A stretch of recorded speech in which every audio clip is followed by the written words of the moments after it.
après 4 ans de Trump, que l'Amérique retrouve un peu de calme. C'était une période tumultueuse, avec des hauts et des bas. C'était comme un roller coaster.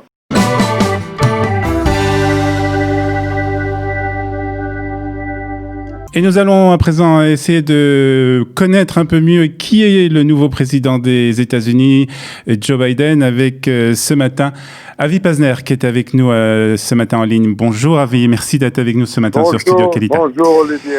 Alors on va essayer de dresser un peu un portrait, de tirer un peu un portrait de Joe Biden. Qui est Joe Biden, Avi? Bien, Joe Biden, c'est peut-être l'homme politique le plus expérimenté des États-Unis. Imaginez-vous qu'à l'âge de 31 ans, il était déjà sénateur du Delaware à Washington. C'est-à-dire, nous parlons maintenant des années 70, n'est-ce pas? C'est-à-dire que c'est l'homme qui connaît le mieux Washington, qui connaît tout le monde, l'homme qui est fait pour un travail d'équipe, c'est-à-dire Biden a toujours essayé de bâtir des ponts, premièrement, avec ses collègues démocrates, mais aussi avec les républicains au Sénat. On savait au Sénat américain que si vous vouliez avoir un accord entre républicains et démocrates, c'est à Biden qu'il fallait s'adresser. Et puis, Biden aussi, c'est un grand ami d'Israël. C'est comme les démocrates savaient l'être dans les années 70 et 80 et 90, avant que n'arrivent maintenant tous ces progressistes d'extrême gauche au Parti démocratique. Mais lui, c'est vraiment, il représente le Parti démocratique qui était aux côtés d'Israël pendant de longues années. C'est un vrai ami. Il a connu tous les premiers ministres israéliens, tous. Il les a tous connus depuis Golda Meir. Imaginez-vous, depuis Golda Meir. Il les a tous connus. Donc, c'est quelqu'un qui connaît Israël, avec lequel je crois que nous pourrons travailler. Alors, on reproche un peu à Joe Biden de manquer un peu de charisme. Alors, c'est vrai qu'après Donald Trump, qui a eu quand même une période à la Maison-Blanche qui a été assez mouvementée et qui a su utiliser ce qu'on appelle les réseaux sociaux et qui a su faire parler de lui, on a l'impression que la période qui commence maintenant avec Joe Biden va être une période beaucoup plus calme. Ça, je suis complètement d'accord. Ça va être exactement le contraire de la période de Trump. Avec Trump, vous vous levez le matin, vous ne savez pas qu'est-ce qu'il va mettre sur le Twitter. Même ses assistants les plus proches ne savent pas ce qu'ils veulent mettre, ce qu'ils pensent aujourd'hui. Et je crois qu'il y a un avantage, justement, après 4 ans de Trump, que l'Amérique retrouve un peu de calme. Parce que c'était une période tumultueuse, avec des hauts et des bas. C'était comme un roller coaster. C'est vraiment... je dis pas que Trump n'a pas fait de bonnes choses, il a fait d'excellentes choses, spécialement avec Israël, mais aussi pour l'économie américaine.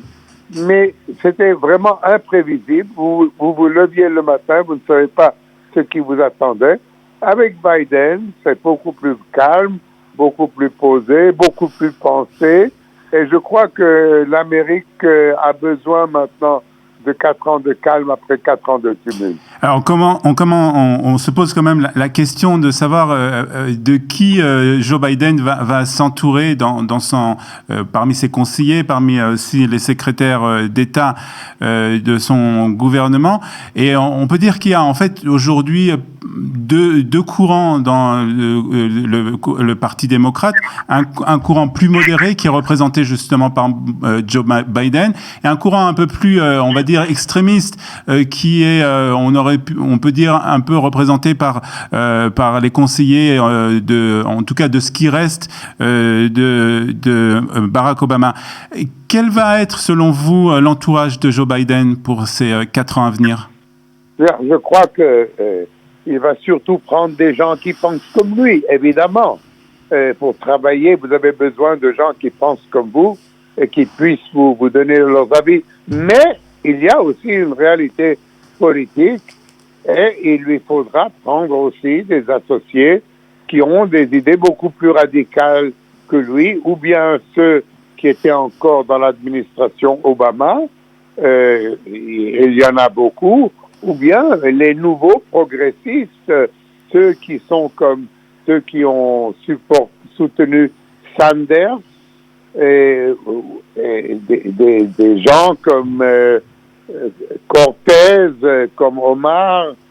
Vous avez maintenant une aile extrêmement de gauche, mais de l'extrême gauche dans le Parti démocratique, et il lui faudra donner quelque chose aussi à cette aile. Il faut espérer qu'il ne lui donnera pas un poste central, mais lui, pour travailler, voudra certainement s'entourer de gens dans lesquels il a confiance et qui pensent comme lui. Alors pour terminer, Avi Pazner, quand même une question qui préoccupe ici quand même pas mal les Israéliens et les responsables au sein du gouvernement, aussi au sein de la direction militaire du pays. C'est ce qui va se passer avec l'Iran. Est-ce que vous pensez qu'il va y avoir un grand changement concernant ce que va faire les États-Unis par rapport à l'Iran? Par rapport surtout à l'accord? Je crois que Biden l'a déjà dit, enfin ses proches l'ont déjà dit. Il va essayer de réanimer cet accord, de réintégrer cet accord, c'est sûr.